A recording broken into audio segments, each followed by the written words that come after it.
He was once so big, and then we didn't hear from him anymore. Where was he hiding? Drink and drugs caught up with me, and it sort of destroyed my nervous system, and I just didn't, I didn't want to hang out for a few years, so I just went off by myself, sort things out, you know. You punked yourself out? Well, I think that's a pretty stupid way to put it.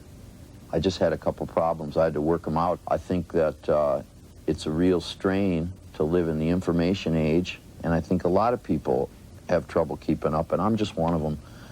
You know, you look at me, it's just like the other guy. There's not a big difference between me and society. I was just a little bit ahead of everybody, really. Yeah, I'd just like to challenge you about not much difference between you and the other guy. Now, you did some pretty violent things on stage.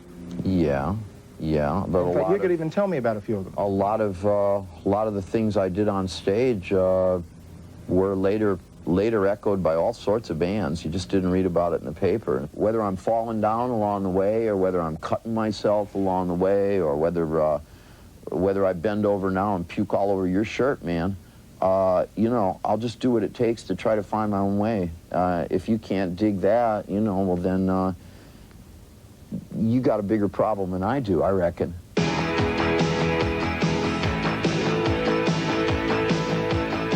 Frankly, I feel just as misunderstood, and if you push me enough, I feel just as hostile. Mm-hmm.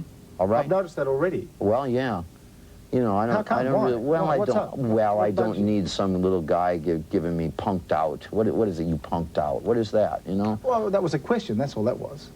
Well, I think it was ill-considered. It offended you? Yeah. Why? Well, I told you that I'd had a problem with that's what I was getting to. Drinking and drugs. And that's what I was getting to. You punked out. There are people, I think your prime minister had a problem with drinking, didn't he? Sure he did. Would you have told him he punked out? Well, I don't think so. But see, what you know something? I'm a lot cleverer bloke than you are. So don't call me a punk. No. Don't call me names. On duty, Iggy Pop is electric.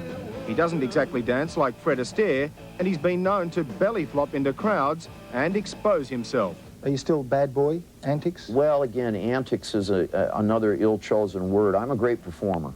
Okay, well... No, you hold on. You hold on. No, forgive me. I don't want to use the wrong words. Correct me. What word? I work hard to give a good performance for the people I work for, who are the public. I work my butt off. If during the course of the performance, if in the past I've been challenged or angered by people who wanted to take things down a road I didn't want to taken down, then yes, I've pulled some stunts. If you want to keep pushing me until I slap you or something like that, I'm going to do it. You know what I'm saying? Well, I don't want you to do it. Now, you know, you've jumped ahead of me again a little bit. Yeah, forgive me. Antics. You didn't come to talk to me. You've got a whole story made up already about, well, here's this guy who, you know, he's seen the error of his terrible ways, and now he's living in suburbia with a wife and kids or whatever. My kid's 19, he lives in Hollywood, and has nothing to do with my wife. My wife's from Tokyo and was a whole social experiment in herself. I live in downtown New York, and I'm working my butt off to make some decent, meaningful music. Iggy Pop. Tonight, Newcastle.